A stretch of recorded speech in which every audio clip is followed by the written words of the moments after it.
마가복음 4장 26절부터 29절 말씀을 함께 한 목소리로 크게 읽겠습니다. 시작. 또 이러시되 하나님의 나라는 사람이 씨를 땅에 뿌림과 같으니 그가 밤낮 자고 깨고 하는 중에 씨가 나서 자라되 어떻게 그리 되는지를 알지 못하느니라. 땅이 스스로 열매를 맺되 처음에는 쌀기요 다음에는 이삭이요 그 다음에는 이삭의 충실한 곡식이라. 열매가 익으면 곧 낫을 내나니 이는 추수 때가 이르렀습니다. 아멘. 계속해서 주님께서 하나님의 나라 장차 이 땅에 언젠가는 완성될 하나님의 나라에 대해서 계속 여러 비유로 말씀을 하고 있습니다. 오늘 읽은 이 말씀은 바로 하나님의 나라는 씨를 뿌릴 때에 그 씨는 작지만은 그것이 때가 되면 자라서 결국 풍성한 결실을 맺는 것처럼 점점 하나님의 나라는 성장하고 있다. 우리 눈에는 잘 보이지 않지만은 하나님의 나라는 이 땅에서 계속해서 성장하고 있다는 것을 우리가 기억하고 그 성장에 하나님 나라 성장에 우리가 또 하나님 앞에 귀히 쓰임받는 그런 일꾼이 되어야 될 줄로 믿습니다. 우리가 살아가는 이 시대는 한마디로 말하면 상거래가 물건을 만들고 팔고 사고 하는 이 상거래가 사실 우리 현대인의 삶에 거의 전부를 이룬다라고 말해도 과언이 아닐 정도로 사고 파는 일이 우리 삶에 아주 큰 일이고 그래야 우리가 먹고 살아가게 되어 있습니다. 우리가 직장에 취직을 할 때도 그 회사가 직장이 나를 사줘야 우리가 생활할 수 있는 거예요. 그죠? 정치인도 마찬가지입니다. 의사도 마찬가지고 운동선수는 말할 것도 없고요. 우리가 작은 스몰 비즈니스 해도 작은 리테일 사업을 해도 마찬가지입니다.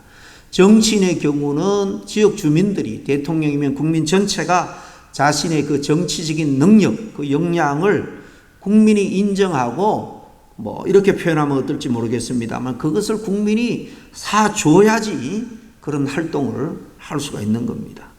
의사도 마찬가지입니다. 그 사람의 의술을 환자가 믿고 사줘야 그 병원도 운영하고 의사직도 유지할 수 있는 겁니다. 운동선수는 더 말할 것도 없죠. 아무리 능력이 출중해도 어떤 프로팀에서 그를 사가야 됩니다. 그래야지 그는 명예도 얻고 또 많은 연봉도 벌 수가 있는 겁니다. 예수님도 말씀한 것처럼 오늘날 우리가 살아가는 이 세상을 지배하는 것은 한마디로 말하면 돈입니다. 세상에 지금 사실 돈이 중심이 되어서 모든 세상이 돌아간다라고 해도 과언이 아닙니다. 무엇인가를 잘 팔기 위한 갖가지 방법을 개발해서 그것을 효과적으로 잘 팔아 수익을 얻으면서 세상 사람들은 살아가죠. 그렇지만 우리가 첫째로 오늘 말씀을 통해서 생각할 것은 하나님의 나라는 이 세상 원리와는 좀 다르게 작동하고 있다는 겁니다. 세상은 이렇게 모든 것을 사고 팔고 하는 판매 원리가 작동하고 있다면 하나님의 나라는 여기 오늘 씨를 뿌리는 이야기에서 나오듯이 심음의 원리입니다. 오늘 26절에 뭐라고 말합니까? 하나님의 나라는 사람이 씨를 땅에 뿌림과 같으니 씨를 땅에 뿌리는 것, 씨를 땅에 심는 것 같다. 뭐가요? 하나님의 나라가 이에 비유할 수 있다는 것입니다. 하나님의 나라는 하나님이 이루어갑니다. 이처럼 하나님의 나라는 하나님의 원리가 작동하기 때문에 이 지금 세상 사람들이 살아가는 세상의 판매 원리가 아니라 오늘 말씀하는 심음의 원리에 의해서 이루어진다는 것을 말씀하고 있는 것입니다. 씨를 뿌리는 사람은 당연히 복음을 전하는 사람이죠. 하나님의 사람입니다. 바로 그리스도의 제자들과 또 2000년 교회 역사상 등장한 수많은 하나님의 사람들, 전도자들입니다. 이 씨, 하나님께서 우리에게 주신 생명의 씨, 복음이죠. 그것을 이 땅에, 즉 세상에 뿌리는 것입니다.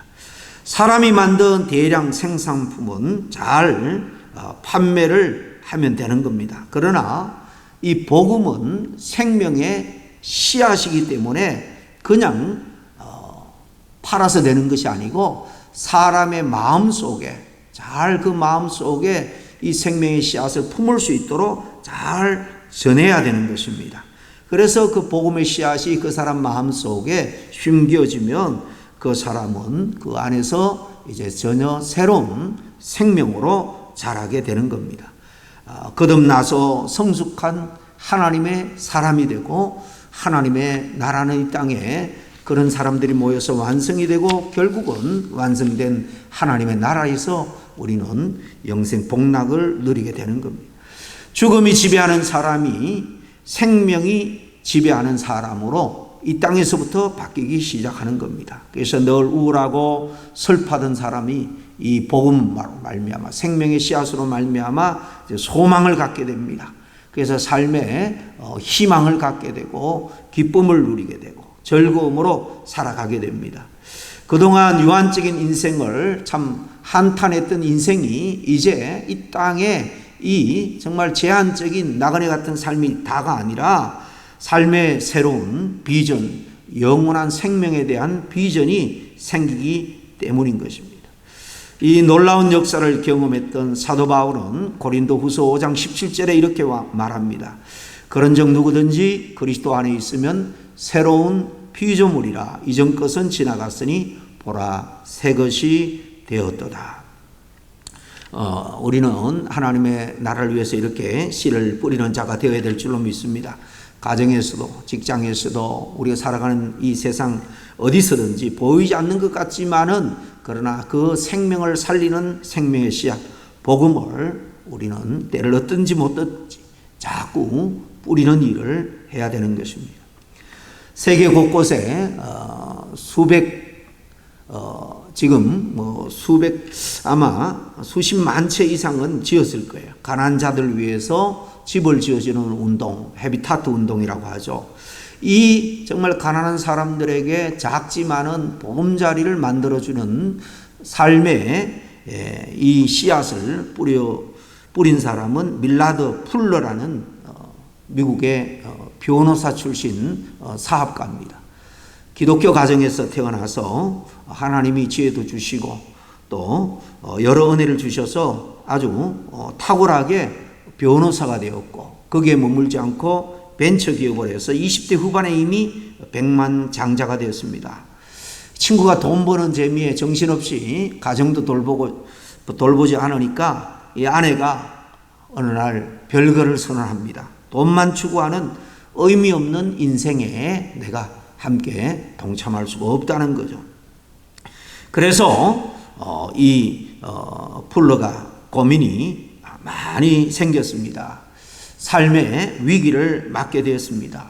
정말 돈만 쫓는 수전노처럼 살아가는 이 인생의 의미 있는가? 그러다가 하나님께 어릴 적 신앙의 영향으로 엎드리게 됩니다.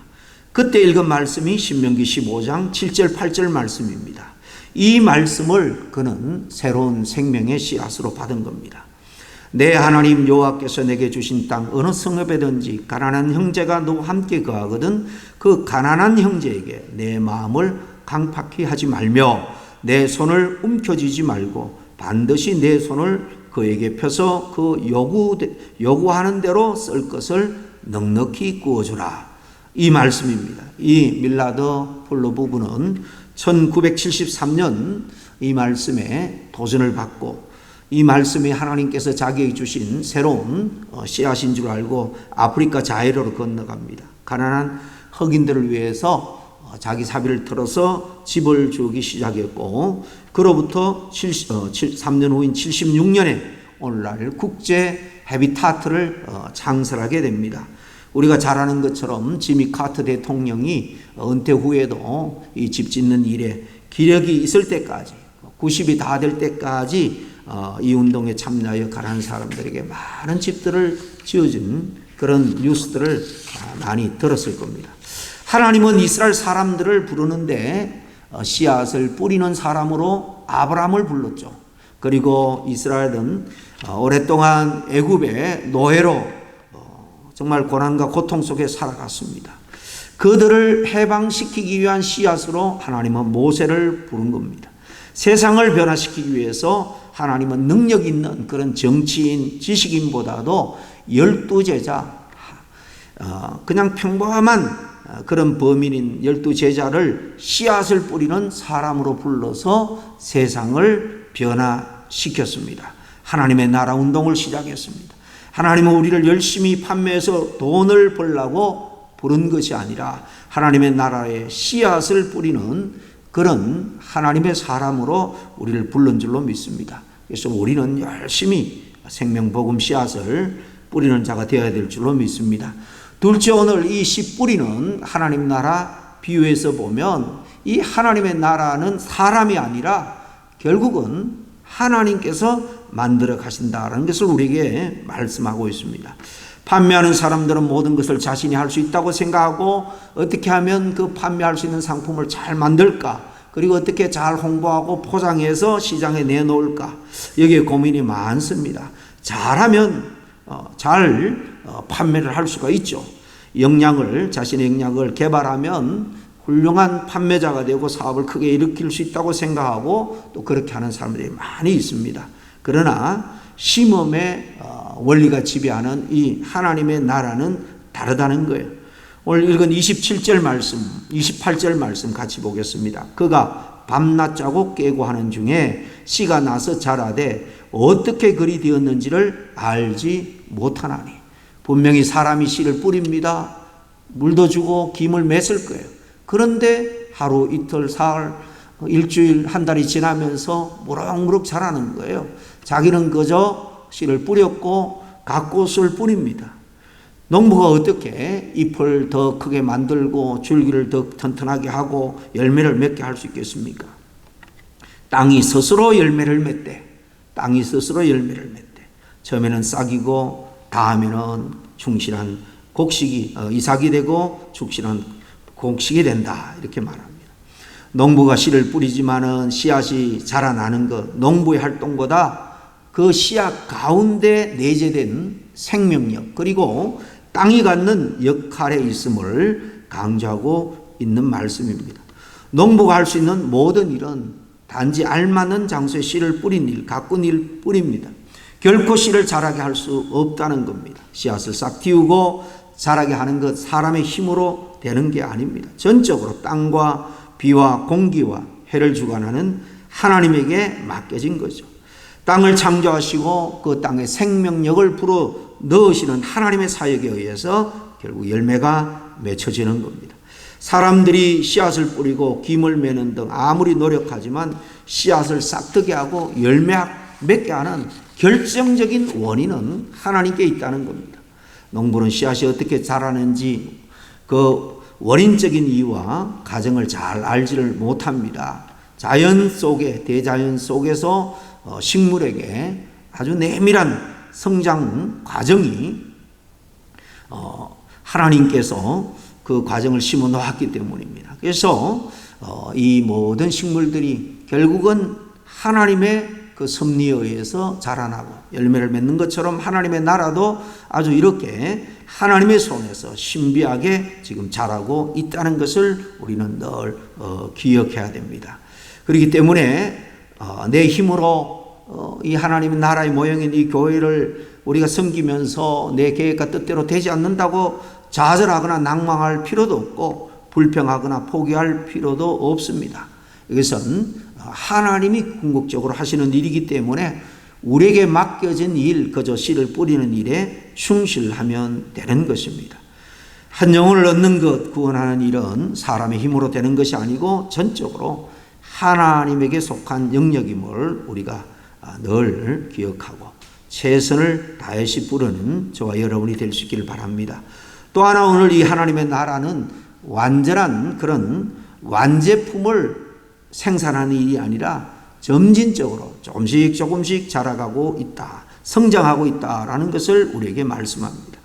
세상 나라는 판매 원리가 적용됩니다. 판매 원리에는 그 지배하는 것이 뭔가 하면 좋은 상품을 어떻게 대량으로 그렇게 효과적으로 생산하느냐 하는 거죠. 좋은 제품을 순식간에 만들어 잘 판매하는 겁니다. 그러나 생명이라는 것은 제품처럼 단숨에 그렇게 생산되는 것이 아닙니다. 성장의 과정이 반드시 필요합니다. 한 단계 한 단계 점진적으로 성장을 합니다. 그래서 그 성장을 잘 알아차리지 못합니다. 그래서 어느 날 가보니까 싹이 나고 이삭이 패고 또 누렇게 있더니만 충실한 곡식이 된 겁니다. 곡식의 이 성장 과정을 통해서 하나님 나라의 특징을 말씀해 주시고 있습니다. 씨앗이 자라는 과정을 그림처럼 오늘 우리에게 보여주고 있는데요. 이것은 자연 법칙이고 그 누구도 이 과정을 뛰어넘을 수가 없는 것입니다. 이 자연 법칙처럼 사람이 모르는 사이에 하나님의 나라는 계속해서 완성을 향해서 나아가고 있다는 것을 우리는 굳게 믿어야 됩니다. 바로 하나님 나라의 모델 하우스가 교회입니다. 지금은 미완성 단계입니다. 어떤 교회는 아직도 싹이고 아직도 연걸지 못한 이삭일 수가 있습니다. 그러나 그것은 충실한 열매로 자라는 가능성을 품고 있습니다. 가능태다 그렇게 말할 수 있습니다. 그 가능태는 완성의 현재적인 모습입니다. 하나님 나라는 미래에 완성되고 현재에는 완성된 모습은 잘 보이지 않지만은 우리가 결국 그 하나님 나라는 완성될 것을 소망하고 믿음으로 나아가야 되는 겁니다. 마지막 하나 이 말씀을 통해서 우리가 기억해야 될 것은 하나님의 나라는 완성될 때가 있다는 겁니다. 추수 때라고 여기는 비유로 말씀하죠. 판매가 중심이 되는 세상 나라 또 심음이 중심이 되는 하나님의 나라 둘 다 다른 것 같지만 공통점도 있습니다. 그게 뭔가 하면 판매가 중심이 되는 세상이 영원할 것 같지만 언젠가는 끝이 있죠. 많은 것 팔아서 이익을 많이 챙겨 부자가 된 사람이나 판매 능력이 없어서 가난하게 사는 사람이나 죽음이라는 것은 공평한 누구에게나 다 다가오는 것입니다. 무엇보다도 역사의 마지막이 모두에게 임하는 겁니다. 언젠가 역사의 마지막 심판 때가 오는데 오늘 29절에 보면 열매가 익으면 곧 낫을 대나니 이는 추수 때가 이르렀습니다. 하나님이 세상을 추수할 때 세상의 모든 것을 그 과정을 통해서 그 결과를 하나님께서 결정을 짓는다는 거예요. 추수 때가 오는데 하나님의 나라가 그때 우리 믿는 자에게는 바로 하나님의 나라가 완성된 그곳으로 들어가는 때입니다. 이처럼 하나님의 나라가 숨겨진 것 같고 확실하지 않은 것처럼 보이지만은 우리 믿는 자들에게는 영광스럽게 나타날 때가 있습니다. 그러나 불신자들에게는 그때 정말 눈물과 처절한 절규와 탄식이 있을지라도 그때는 이미 때가 늦은 것입니다. 하나님의 말씀에 의하면 반드시 종말적인 심판 때가 있습니다. 개인적인 종말이 먼저 대부분 찾아오겠지만은 우주적인 종말의 때가 있습니다.